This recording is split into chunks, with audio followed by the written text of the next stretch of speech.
Le confesé a mi esposo que lo odio desde que éramos niños. Cuando era solo una niña me consideraba a mí misma como alguien perfecta, tan perfecta como alguien de esa edad podía ser. Venía de una familia de profesores, con un padre que trabajaba en un laboratorio y una madre que daba clases en la escuela a la que iba. Mis calificaciones también eran perfectas, y en más de una ocasión, los profesores compañeros de mi madre insistieron en que debía estar al menos 1 o 2 años por encima de mis compañeros, e intentaron convencerla de ponerme en una clase avanzada, pero mi madre rechazó la oferta ya que pensaba que eso podía ser demasiada presión para mí, y no quería forzar las cosas. Por otro lado, mis tíos, que también eran profesores, pensaron que estaba cometiendo un error y empezaron a enseñarme a su manera para probarle a mi madre que podía manejarlo. Ellos hicieron que aprender fuera divertido y todo estaba bien. Las clases cada vez eran más fáciles, empecé a entrar a concursos de conocimiento, los cuales gané un par de veces, y mi cuadro de honor, el cual es un cuadro que tenían los profesores en la pared con los nombres de cada estudiante, estaba lleno de estrellas. Supongo que todo eso en algún momento alimentó mi ego, pero ya saben lo que dicen, no importa que tan bueno seas en algo, siempre habrá alguien que lo hará mejor. Y es ahí donde entra mi esposo, el niño más insoportable, molesto y con cara de gnomo que haya visto jamás. Ok, eso sonó exagerado, él es una buena persona, muy amable, muy guapo y lo amo mucho, pero en ese momento no, así que puedo decirlo. Recuerdo que la primera vez que lo conocí fue cuando perdí contra él en un juego de preguntas. Los profesores se habían reunido a las 2 clases del mismo año para evaluar su conocimiento y en qué aspecto podían mejorar. En ese tiempo los profesores se tomaban en serio lo de enseñar y buscaban formas prácticas de hacerlo. Se les harían preguntas a todos los estudiantes y la clase con más respuestas correctas era la ganadora. Cualquiera podía responder la pregunta, así que debían ser rápidos. Fue una derrota aplastante. Recuerdo querer llorar.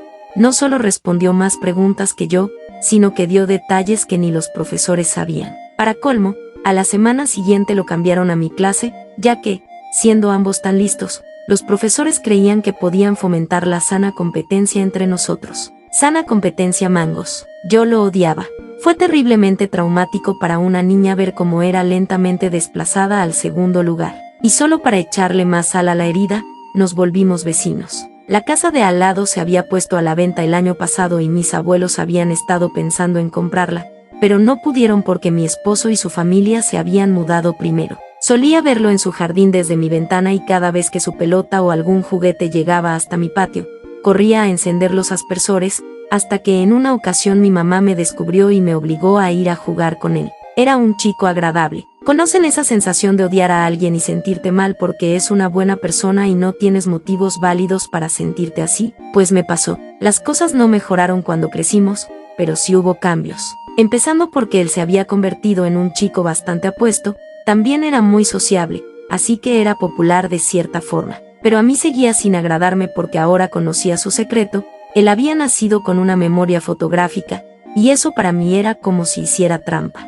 Lo sé, era joven e inmadura. Aún así, éramos mejores amigos, todo gracias a la influencia de mi madre. De hecho, si ella no me hubiera obligado a jugar con él cuando éramos niños, probablemente no estaría aquí contándoles esto. Para este punto ya no lo odiaba, lo que realmente sentía era envidia por lo fácil que era todo para él. Aún así, era muy paciente conmigo, y ya que mi padre tenía mucho trabajo y mi madre siempre se quedaba hasta tarde en la escuela, pasé muchas de mis tardes en la casa de Nathan. Hacíamos tarea juntos, jugábamos en su patio o me llevaba a ver a sus amigos. De repente, esto se volvió normal para mí, y un día en el que volvíamos de la escuela, lo vi robar unas flores del parque por el que pasábamos. Después se arrodilló frente a mí y me pidió que fuera su novia. Eso fue más que impactante para mí, no solo por la naturaleza de su declaración o el hecho de que antes lo odiara, sino porque, aunque no lo parezca, suelo ser una persona bastante seria cuando estoy en público,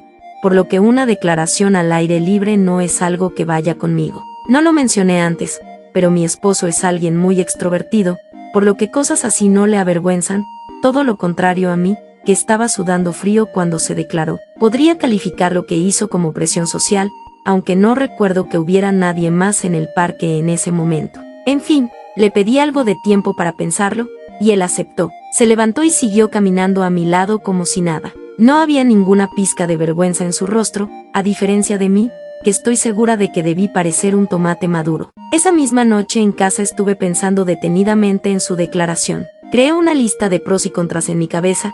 Es lindo, pero no me cae del todo bien, le agrado a sus padres y él a los míos. Si algún día nos separamos, podré superarlo. Es mi mejor amigo, lo quiero mucho. No me gusta que tenga más amigas además de mí. Si lo rechazara, él seguirá siendo mi amigo, pero es posible que consiga novia y me deje de lado, y no quiero eso. La lista de cosas que pasaron por mi cabeza esa noche es larga. Al final llegué a la conclusión de que era lógico que estuviéramos juntos, ambos éramos inteligentes, teníamos buena apariencia, y si algún día teníamos hijos, sería bueno para el mundo. Tenía 14 años y mi familia alimentaba mis sueños de grandeza, no me juzguen. Empecé a usar esa excusa para todo lo que pasó después.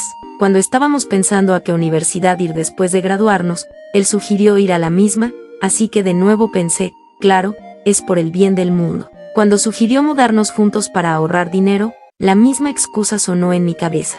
Cuando me propuso matrimonio, fue el día más feliz de mi vida, pero en mi cabeza seguía sonando esa idea, es por el bien de todos. No es que realmente creyera eso, pero me di cuenta de que si lo pensaba, mis nervios se calmaban. Creo que he dado un contexto demasiado largo, perdón, me dejé llevar recordando los buenos momentos. Bueno, la razón por la que escribo esto es porque hace poco empecé a ganar más que mi esposo y sentía que por primera vez lo había superado en algo. Después de tener a nuestro hijo, dejé de trabajar para dedicarme a su cuidado. Seguí los pasos de mi madre y cuidé de él sus primeros años de vida. Fueron 3 años hasta que empecé a sentir la necesidad de volver al trabajo. Quería hacer algo más con mi vida que solo quedarme en casa. Ethan, por supuesto, me apoyó. De hecho, dijo que se le hacía raro que no pensara en eso antes. Bueno, en parte es culpa de mi esposo que me sienta así, ya que verlo destacar en su trabajo, recibir aumentos, tener un buen puesto y ser alguien funcional, me recordaba que yo siempre quise eso para mí.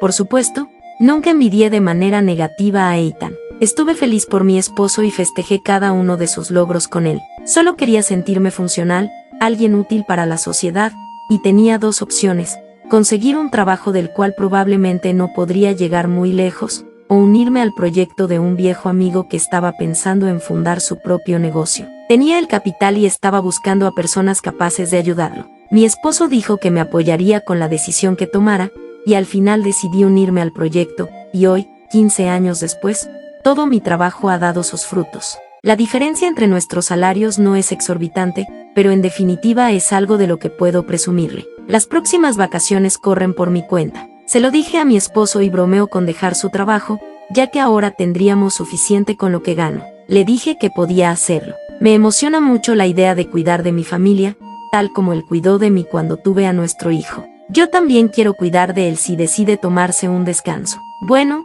solo hay un pequeño detalle. Cuando estábamos teniendo un momento, se me ocurrió confesarle que en el pasado lo odiaba, pero él solo se rió y dijo que ya lo sabía. Mi mamá se lo contó hace tiempo y, de hecho, eso lo motivó a declararse porque no quería perderme. Eso fue bastante tierno. También dijo que conocía el motivo por el que lo odiaba y preguntó si ahora me sentía mejor conmigo misma. Le pedí perdón y le dije que había sido una tonta, nunca debí convertirlo en una competencia. Él me abrazó y tuvimos un momento íntimo muy agradable, pero luego deslizó sus manos por mi cintura y, desde atrás, me susurró al oído: entonces, ¿se siente bien ganarle a alguien que no sabía que estaba compitiendo?